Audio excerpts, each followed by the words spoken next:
Bom dia, boa tarde, boa noite. Esta é mais uma edição de Pedro e Cora, o seu programa sobre o nosso cotidiano digital. Pedro e Cora, toda terça-feira, toda sexta-feira, na sua plataforma favorita de podcasts e, claro, no canal de YouTube do Meio. Eu sou Pedro Dória, ao meu lado está Cora Rona, minha amiga. Cora, a gente vai go down memory lane hoje?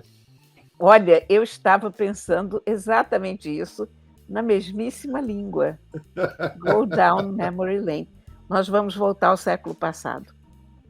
Pois é, a gente vai falar para vocês, para alguns de vocês lembrarem, para outros de vocês saberem como era ter computador e viver um mundo digital nas décadas de 1980 e, no máximo, princípiozinho de 1990. Era muito, muito, muito diferente do que hoje.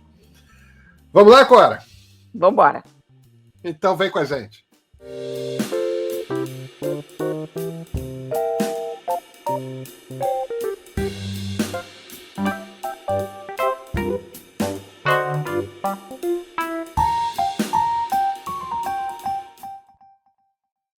Sabe, Cora, eu ando muito pensativo, e o que tem me deixado pensativo e, de certa forma, nostálgico por uma outra época do mundo da computação, do mundo digital, é o fato de que está fazendo 10 anos da morte do Steve Jobs. E, diferentemente de você, todos os computadores que eu tive na minha vida foram computadores Apple. Eu nunca tive um computador que não fosse um computador Apple, desde o meu primeiro computador, que hoje não funciona mais, mas fica na minha sala, que é um Macintosh SE, que foi comprado em 1989. Foi o terceiro modelo de Mac. E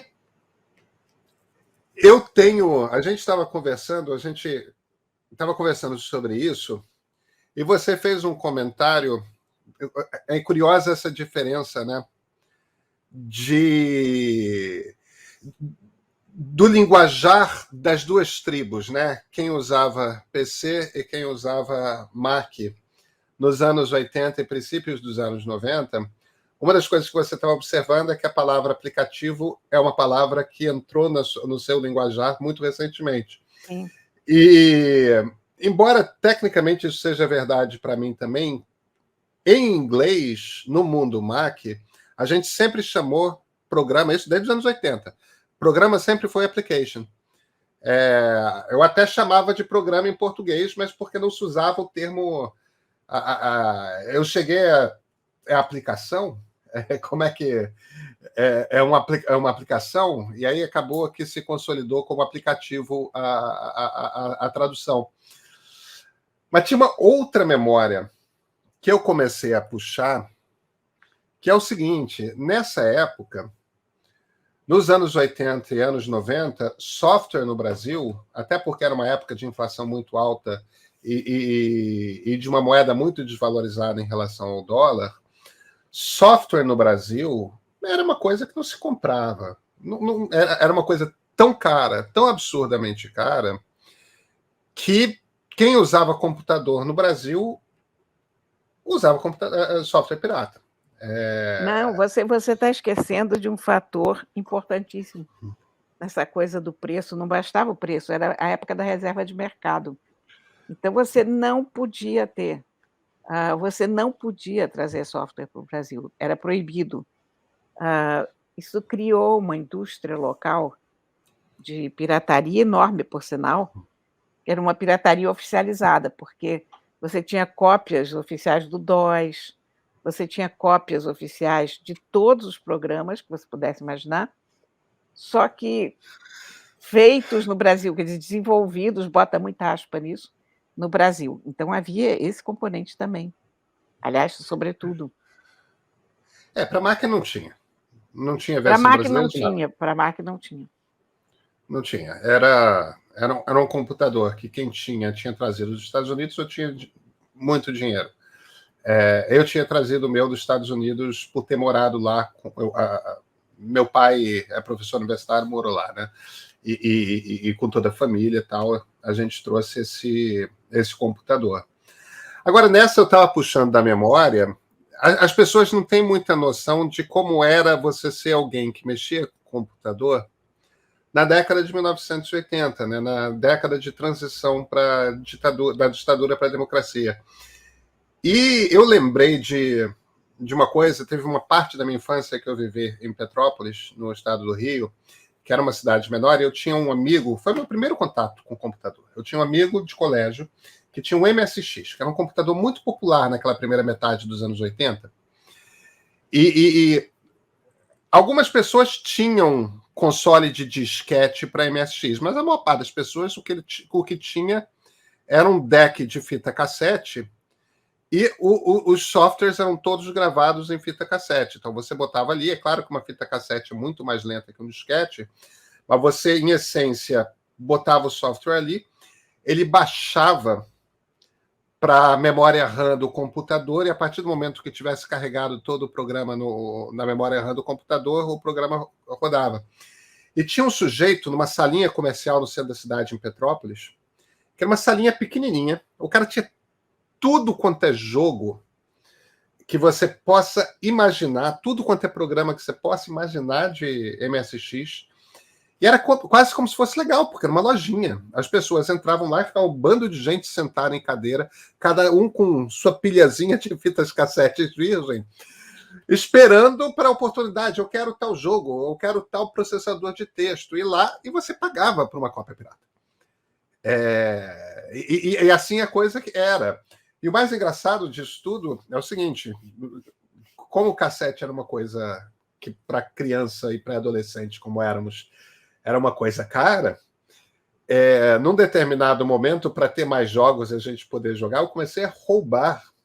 Meu pai, talvez, se assistir isso, vai saber disso pela primeira vez. Eu comecei a roubar fitas cassetes dele. Eu tinha tudo quanto é ópera de Wagner, tudo quanto é sinfonia de Mahler em fita cassete. Eram umas fitas boas da BASF. Eu surrupiava, ele não vai perceber. Nunca percebeu. Eu surrupiava e levava. E aí, até que um dia a gente descobriu que eu não sei exatamente como que se gravava o código, mas não apagava o áudio. Então a gente botava a fita cassete para gravar, sei lá, para gravar na memória RAM do computador o Konami Soccer, ou seja lá qual for o jogo que a gente ia jogar. E enquanto estava gravando, ficava ali tocando Tristão e Isolda, né? Aquelas coisas assim. Nunca soube disso. O áudio tocava no toca-fitas enquanto estava passando o código, quer dizer, não apagava. Eu não sei porquê, não sei qual é a funcionalidade química, mas existia para a MSX esse mercado, um mercado no qual se gastava dinheiro para comprar software pirata. Não era só no MSX, não. No PC existia também. Aliás, existia um jornal chamado Balcão, não sei se você se lembra. Claro que eu lembro. Que era um jornal só de classificados. E uma boa parte dos classificados do Balcão era de programas, né? De cópias programas piratas. Era o Brasil, a reserva de mercado que ela conseguiu fazer foi criar as cópias piratas autênticas. A gente tinha muita cópia pirata autêntica. Mas o mundo do PC no Rio de Janeiro tinha um outro segredo. Tinha o Capitão Gancho.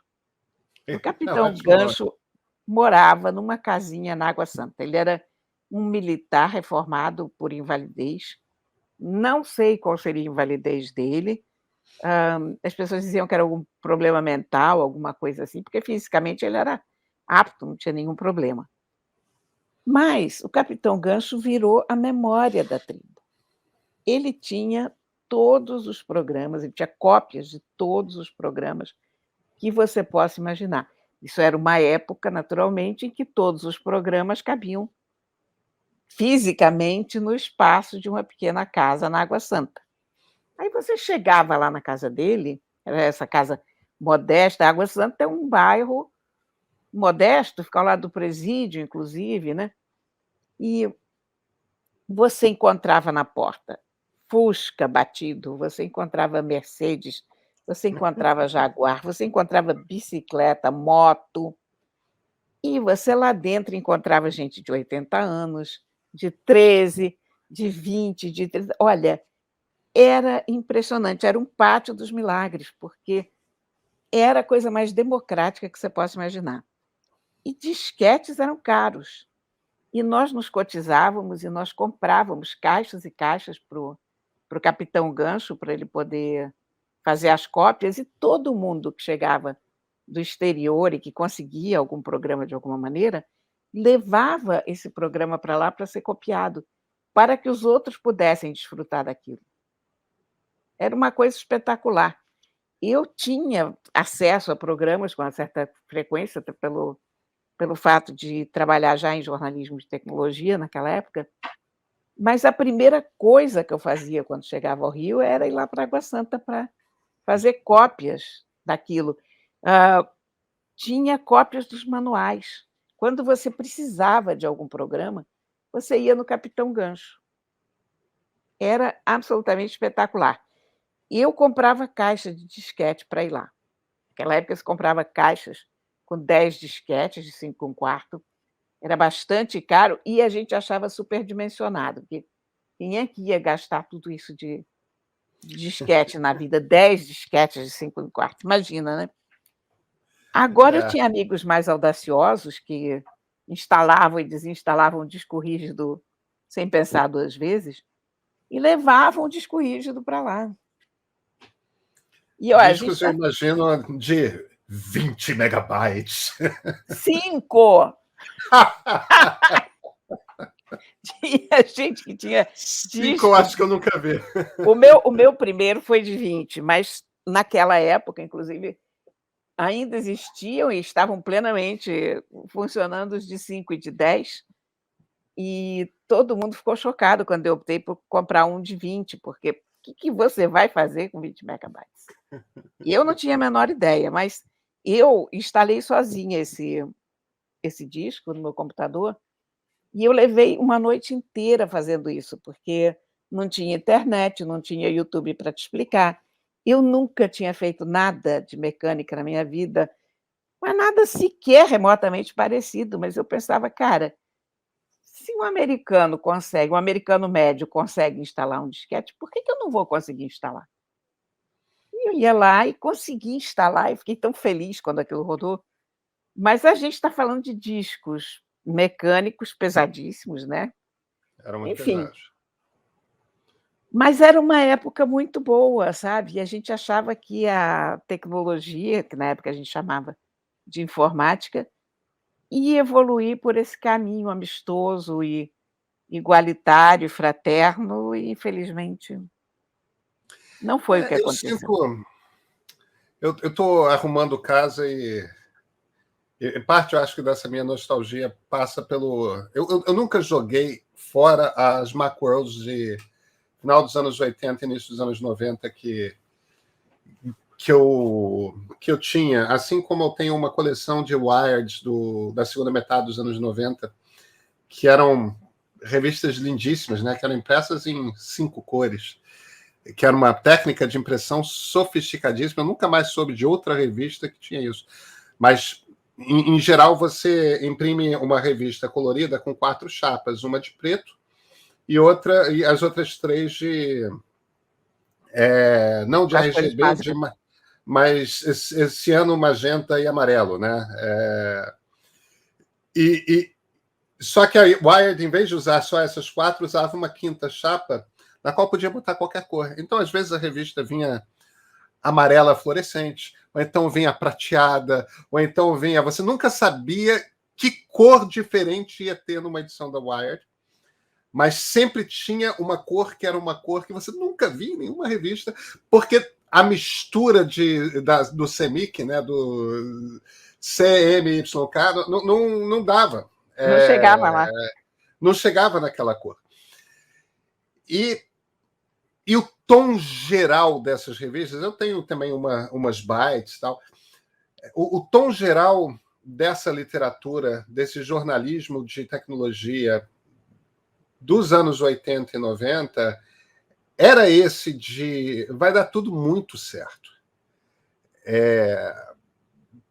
Existe uma coisa cooperativa, existe um futuro melhor para a humanidade por causa dessas máquinas. Talvez esse tom tenha muito a ver com o fato de o Vale do Silício emendou uma revolução na outra, né? Eles fizeram a Revolução Hippie, que nasceu ali, e emendaram imediatamente, foram os hippies que fizeram o Vale do Silício, né? A tecnologia naquela época era uma coisa da contracultura inteiramente. Eu tenho, aliás, eu tenho essa coleção da Wired aqui, e eu tenho uma quantidade de PC Magazines que eu também nunca vou jogar fora, e Bytes e tal. Mas era um jornalismo diferente naquela época, o jornalismo de tecnologia, porque tinha, inclusive, uma vantagem enorme quando era feito um jornal: ninguém lia. Quer dizer, quando eu digo ninguém lia, eu quero dizer que ninguém da diretoria lia, ninguém do próprio jornal lia, ninguém tinha a menor ideia do que a gente estava escrevendo naquele jornal. E a gente aproveitava isso de uma forma inteiramente porra louca. Eu me lembro que, volta e meia, eu estava editando o caderno, eu fiz e editei o caderno de informática do Globo a partir de 1991, e, sei lá, tinha uma coluna do Bepiropo, que era uma das nossas estrelas, e eu discordava de alguma coisa, a hora que a gente estava editando, eu abria um parênteses dentro da coluna e dava a minha opinião. Aí o Keck estava fechando outra coisa qualquer e fazia os comentários dele lá. Enfim, era uma coisa meio Pasquim, sabe? A referência, aliás, eu acho, do Info Etc. era muito Pasquim. Inclusive, quando o Capitão Gancho morreu, que era o nosso amigo da Água Santa, nós fizemos uma página de obituário. Um obituário como do Prata, né? Louvando aquele homem e honrando a memória dele, porque eu acho, sabe, Pedro, que toda a universidade brasileira devia ter na porta a estátua do contrabandista anônimo. Porque nós só conseguimos nos digitalizar ou dar um passo que fosse na era da tecnologia graças ao contrabando. Porque o governo fez tudo o que pôde para atrapalhar. A reserva de mercado, a reserva de mercado foi um dos grandes absurdos feitos nesse país, e a coisa mais esquisita é que unia os militares e a esquerda. Era muito ainda faz, bizarro. Cora. Ainda faz, Cora. Ainda faz. Eu não me conformo com o fato de que a gente paga 100%. O preço que a gente paga por banda larga, por conta de celular, por essas coisas, dobra por causa de imposto estadual. Dobra. Metade do que a gente paga de banda larga é imposto. É impressionante isso, né? A maior parte dos equipamentos tecnológicos que a gente usa tem também impostos altíssimos. Inclusive a ponto de dobrar o preço. E por coisas. E aí, quando a gente está num momento como o atual, em que o dólar está muito mais alto do que devia estar, e o governo forçadamente está mantendo o dólar alto, porque aí o dólar que entra vira mais reais, e como a dívida do governo é interna, ele paga em real, ele consegue baratear o preço dele pagando a dívida interna, né? Esse é o motivo pelo qual o dólar está mais alto do que devia estar. Ele devia estar na casa dos R$3,5, ele está na casa dos R$5,5. Mas, enfim, isso é uma outra coisa. Quando a gente devia, na verdade, estar mantendo esse tipo de equipamento, smartphone e computador, devia ter imposto zero, e para criança pobre devia ser subsidiado. Evidente. Porque quanto mais gente tem computador, mais tecnologia baseada em digital o Brasil vai desenvolver. Mais criança e adolescente vai aprender a programar. é a incompreensão de que a gente está num mundo de software e que para desenvolver software você precisa de hardware. E aí existe essa política burra de que você pensa indústria e pensa fábrica e não, precisamos fazer smartphone aqui no Brasil. Então a empresa, a gente tem que deixar o smartphone que vem do exterior caro, o computador que vem do exterior caro, para a gente ter uma indústria brasileira. Cora, isso é um pensamento a burrice não arcaico. passou. A burrice não passou. Olha, você sabe, eu no outro dia estava conversando com o Renê Silva, do Alemão, lá do Voz da Comunidade, e ele me falou que eles estão com um projeto de desenvolver 10.000 crianças, jovens, como programadores em tecnologia. E é fundamental, porque toda vez que eu achei ótimo, porque, em geral, toda vez que alguém fala de projeto social em alguma comunidade, fala de música ou de balé.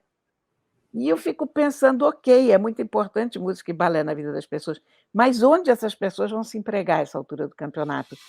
De onde elas vão ganhar dinheiro? Como é que elas vão tocar a vida? E, de repente, com essa ideia lá do Renê, de fazer projetos desenvolvendo as crianças para a tecnologia, você vê um futuro, você vê uma saída muito importante, que foi o programa do Rodrigo Baggio, a vida inteira, de levar computadores para as comunidades, né? Fundamental. Mas eram computadores importados naquela época, aliás, contrabandeados, porque o governo estava contra. É impressionante. E continua, né?